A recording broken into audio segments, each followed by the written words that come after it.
Alrighty, this is Jordan Reese with Rightly Divide.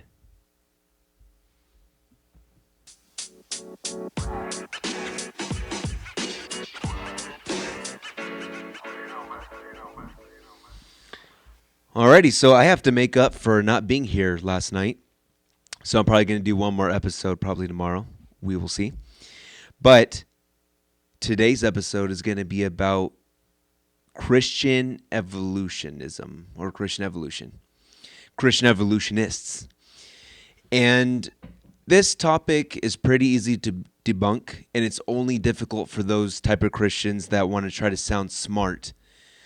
And so instead of just saying God, and here's the idea we're going to debunk, which is the idea that God created everything here in this earth over a period of thousands of years or millions of years for some Christians that go that far. And spoiler alert, it only took 7 days, 7 literal days, or technically 6, because on the 7th day he rested.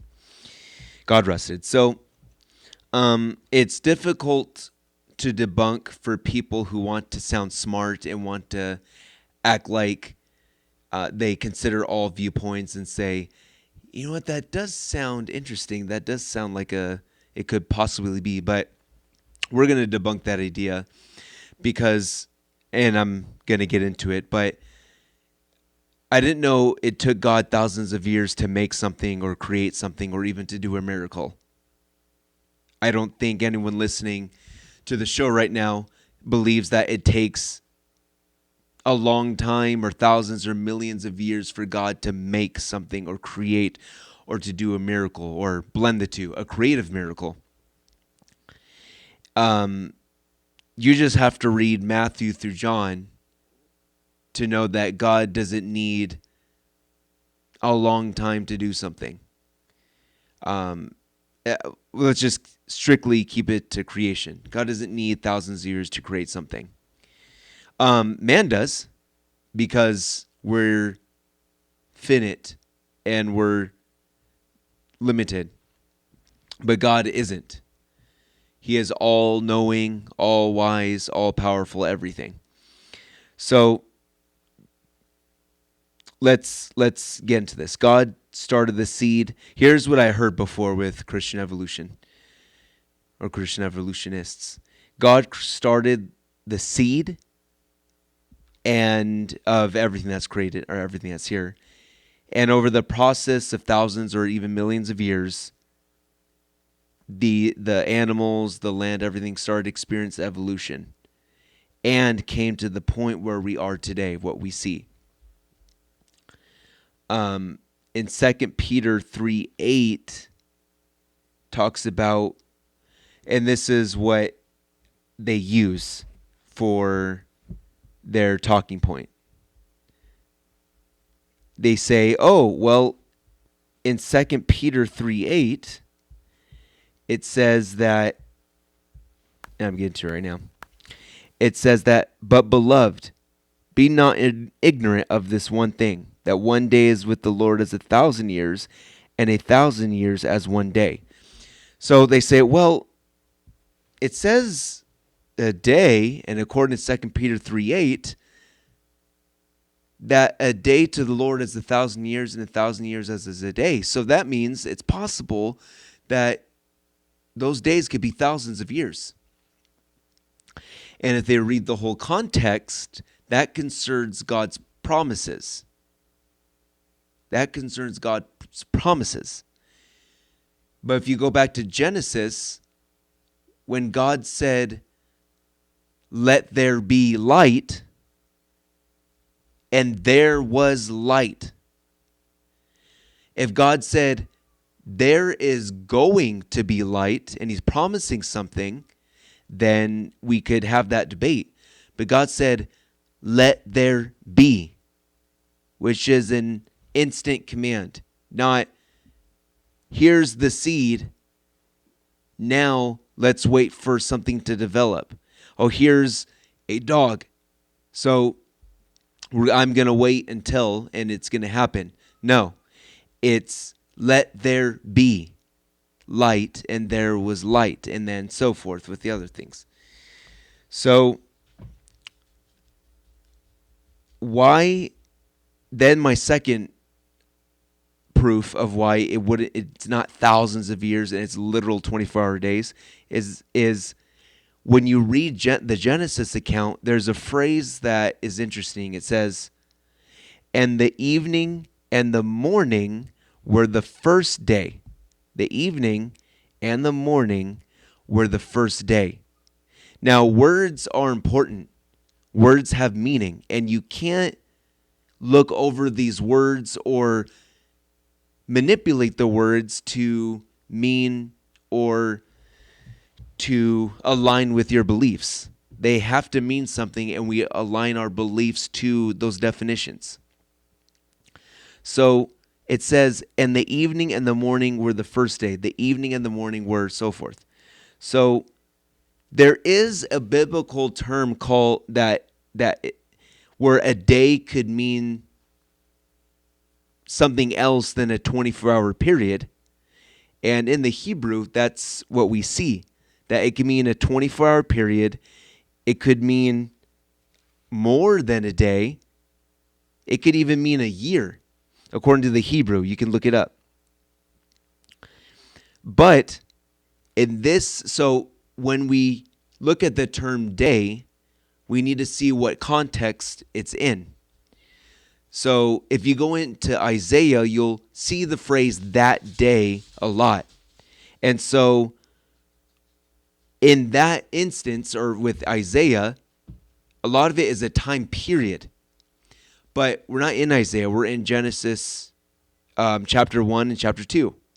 And so I firmly believe that this is a 24-hour period because it says the evening and the morning were the first day, the evening and the morning, so forth. And if you want to go even farther than that, you might say, well, there's day there, so it could possibly be. No. If you look at the term evening, it literally means dusk. Dusk. So evening and the morning, a day. So I think I am going to stop right there, and I will make this a two-part because I owe you guys two parts. But this is probably the strongest evidence I'm going to give you as of it has to be a 24-hour day, literally. The evening and the morning were the first day. The evening and the morning were the second day. So, again, there is a difference. There are some differences when the Bible uses day throughout the Old Testament. Again, there is a biblical time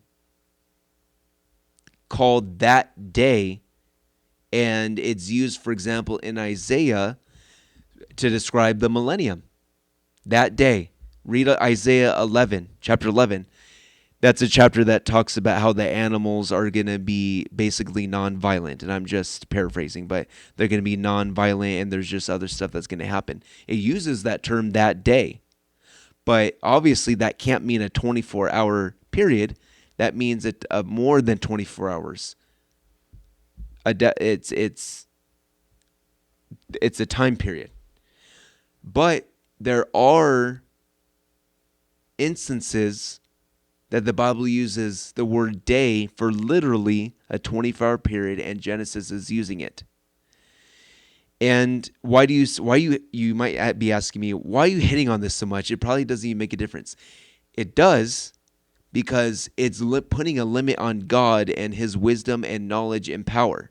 Again, like I asked earlier, why would God need thousands of years to make something if he's all powerful? Why would God need millions of years if he's all knowing and wise? All knowing doesn't mean he learns anything. All wise doesn't mean he has wisdom to gain. He knows what to do. If he wants to make man, he wants to make animals, he wants to make the earth, so forth, he doesn't need to go, okay, I'll do this, and that, or I need to do the math here. No, he already knows what to do, what to make, what to put in man, what the kind of conditions in the earth that he needs to make in order for man to survive and all the other creation. He already knows what to put for all the trees so that they can grow what they need to grow and prosper. He already knows. He doesn't have to learn anything. He doesn't need thousands of years. And if it took thousands of years to develop, it even goes in the evolution talk. It's, evolution's real because man looked like this at one point and so forth. But why isn't that happening now? Why isn't there new developments? But I will save that for tomorrow. But anyways, I might do a new topic. We'll see. But again, that's my strongest argument. So tell your friends. Subscribe to this YouTube channel under Verity Talk. Like our page, Verity Talk on Facebook. If you listen to podcasts, you can find us wherever you get your podcasts under Verity Talk. So like, share, subscribe, everything. Because we are going places and we're building and getting, I'm ordering some new stuff for this week. We're actually going to do some type of table talk, but I'll wait till we get the details down before I discuss the full details. But anyways, I will see you tomorrow. And I will see you for Wednesday for the next episode of Verity Talk. And I'm probably gonna have to do another theological topic because all the news this week is gonna be about the elections. You might say, why don't you talk about the elections, importance of voting? Simply because I don't want to. So I will see you tomorrow and Wednesday. God bless you.